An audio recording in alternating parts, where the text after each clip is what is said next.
The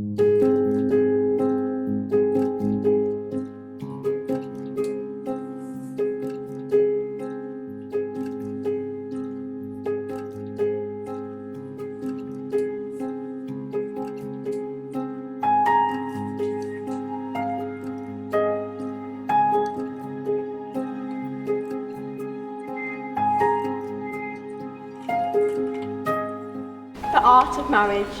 The little things are the big things. It is never being too old to hold hands.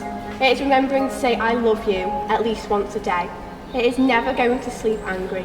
It is at no time taking the other for granted. The courtship should not end with a honeymoon. It should continue through all the years.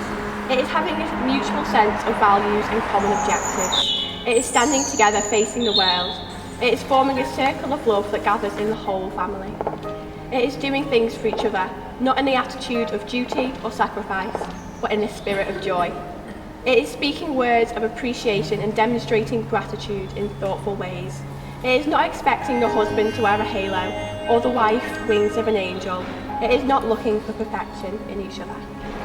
It is cultivating flexibility, patience, understanding, and a sense of humour. It is having the capacity to forgive and forget. It is giving each other an atmosphere in which each can grow. It is finding room for the things of the spirit.